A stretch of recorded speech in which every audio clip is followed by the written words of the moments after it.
Bismillah, Assalamualaikum warahmatullahi wabarakatuh.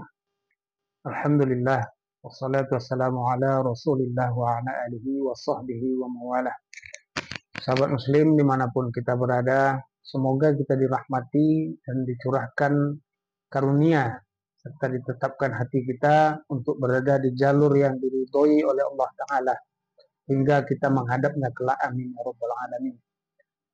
Pada saat ini kita akan membahas tentang masalah isbal atau celana cingkrang, sahabat muslim. Kenapa dibahas? Karena ini sangat sering terjadi di tengah-tengah kita sebagai umat muslim. Ada yang kontra dan ada yang pro. Nah, kalau masalahnya kontra dan pro saja tanpa menimbulkan masalah, tidak masalah, sahabat muslim. Tapi kadang-kadang yang kontra, yang tidak suka dengan celana cingkrang padahal dia muslim, dia mengolok-olok, dia mengeluarkan kata-kata yang tidak enak didengar. Nah, ini yang menjadi masalah. Kemudian begitu pula, kemungkinan ada satu atau beberapa orang yang memakai celana cingkrang kemudian melihat orang yang isbal, artinya yang tidak cingkrang. Kemudian juga dia mengatakan dengan tegas bahwa perbuatan isbal itu adalah haram, melanggar dan sebagainya, sehingga menyinggung perasaan orang yang melakukan isbal. Sahabat muslim, sebenarnya apakah agama kita atau nabi kita mensyariatkan kita untuk berpakaian di atas mata kaki atau cingkrang?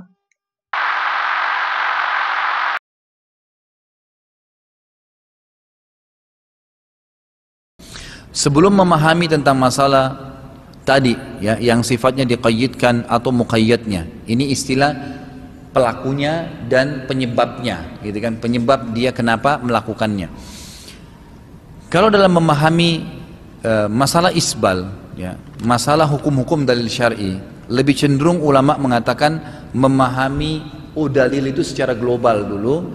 Ada namanya am, umum, ada namanya khas, khusus. Kasus hadis Nabi SAW yang jelas di dalam dosa-dosa besar ada di sini masalah isbal. 3 golongan yang paling berat siksaannya hari kiamat, gitu kan. Yang pertama adalah musbil, orang yang tertutup mata kakinya bagi laki-laki. Yang kedua, orang tua yang berzina. Kemudian riwayat ini mengatakan raja yang pembohong. Kemudian yang ketiga adalah pedagang yang bersumpah palsu untuk melakukan dagangannya, bersumpah bohong atas nama Allah. Intinya adalah orang isbal di sini mutlak, semua dikenain hukum. Tinggal ada kasus-kasus beberapa sahabat. Kasus Abu Bakar, dengarkan baik-baik riwayatnya begini. Abu Bakar mendengarkan hadis Nabi SAW tentang isbal dan juga teguran Nabi SAW kepada sahabat yang sempat tertutup mata kakinya sementara sholat, yang disuruh ulangin sholat, gitu kan? Sebagaimana hadis riwayat Abu Daud. Maka Abu Bakar datang kepada Nabi SAW lalu berkata, ya Rasulullah, saya kalau sholat, begitu hadisnya ya, coba baca baik hadis Abu Bakar ini. Saya kalau sholat, pakaian saya melorot sehingga menutupi mata kaki, gitu kan? Apakah saya termasuk ancaman tadi? Kata Nabi SAW, tidak. Ulama hadis menanggapi nih, kenapa dikatakan tidak? Karena Abu Bakar ini pakaiannya melorot, bukan sengaja diisbalkan, kan gitu. Fahamin poin ini. Kalau kita mengatakan tadi qayyidnya dan muqayyadnya yang mau dibahas, gitu kan, maka tidak masuk dalam bahasan Abu Bakar ini.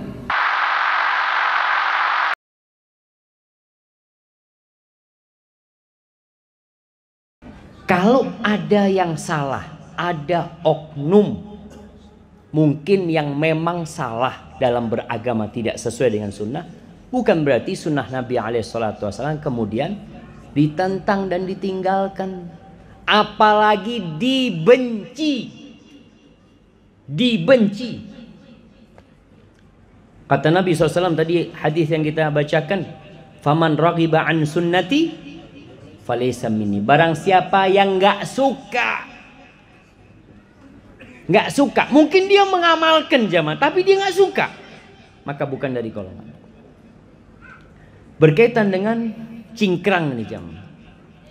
Mungkin kita mendengar pembahasan para ulama. Antum kalau baca kitab Riyadhus Shalihin karya Imam Nawawi bahas tuh di sana tuh tentang mengangkat pakaian di atas mata kaki. Beliau mengatakan haramnya memanjangkan pakaian di bawah mata kaki kalau sombong,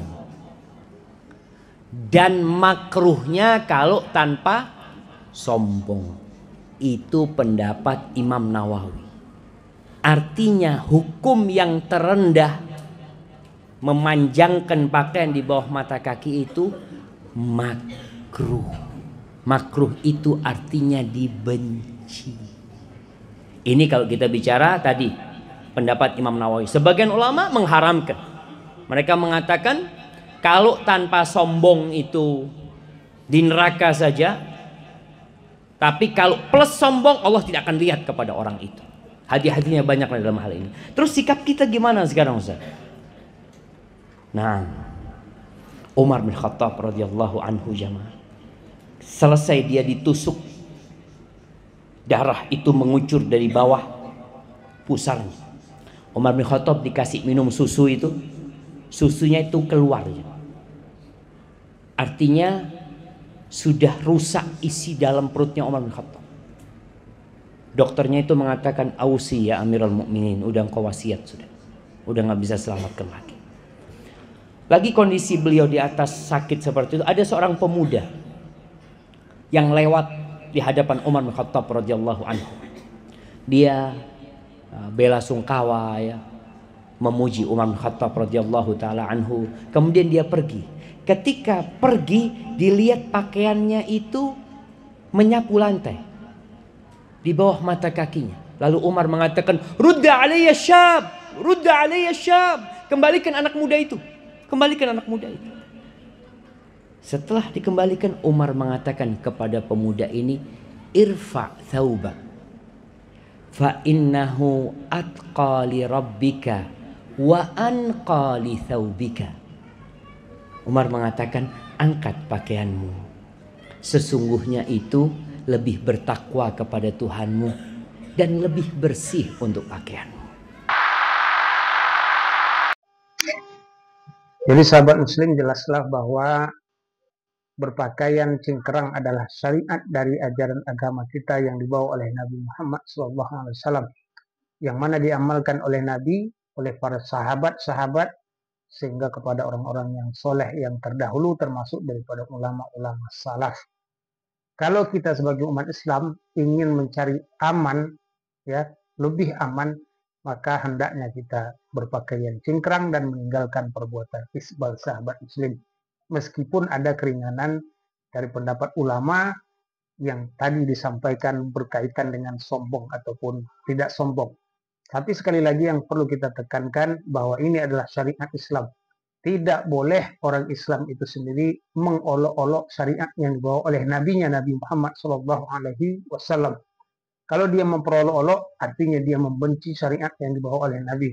Nah, apabila sempat di hatinya membenci syariat yang dibawa oleh Nabi, maka ancaman seperti yang disampaikan oleh Ustaz Syafiq tadi adalah maka dia tidak termasuk golongan dari umat Nabi Muhammad SAW.